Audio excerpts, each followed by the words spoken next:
Keselowski, Hamlin, Chastain. I think Brad's going to be okay out there with 2 tires as long as he's got clean air. And guess who's having trouble with Chase Briscoe running on the outside? I think he finally got clear, but right there on your right, Chase Briscoe and Kyle Busch.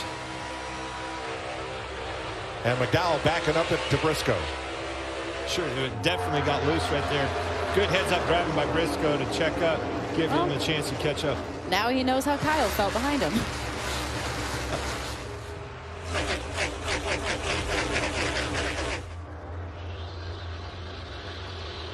Hamlin wants the lead again.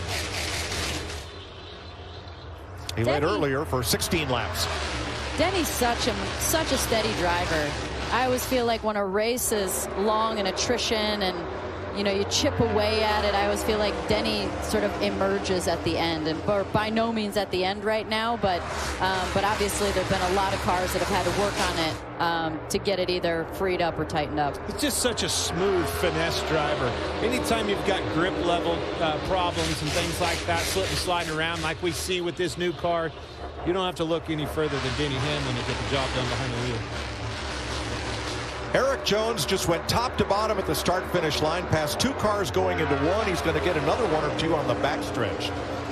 Coming from 18th on the restart, he's picked off 5 already. Now the difference you see with Keselowski versus Kurt Busch. Whoa!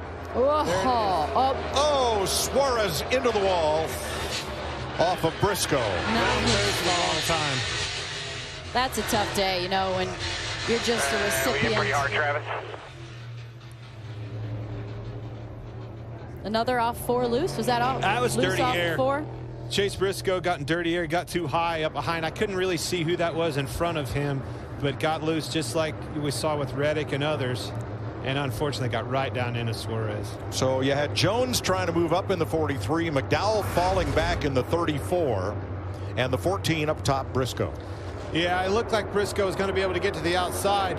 Right at the last minute, McDowell came up, kind of made him pull on the wheel, try to get underneath of him. When he did, he got loose and unfortunately collected Daniel Saurez. It was minding his own business. I wonder if he jumped out of it on exit when he came up. It looked like the 14 might have jumped out of it. Let's listen. Again, going back to this, you can see McDowell, he gets loose right there. He wiggled and had to come up, and it was an evasive move is what it was on Briscoe's part. That same thing happened off of 2 in that earlier footage we had of a replay.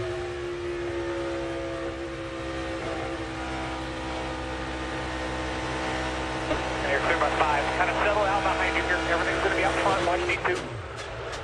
Pretty hard. Hang on. Damn it.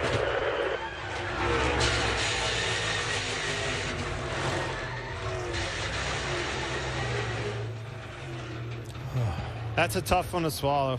Doing nothing wrong. A product, really, of that 34 car on old tires, having trouble. We saw him tiptoe again, going back to what we saw in front of Briscoe off of 2. He did it again off of 3 and 4, and finally crashed him. That's pretty significant damage on the left front of Briscoe as well.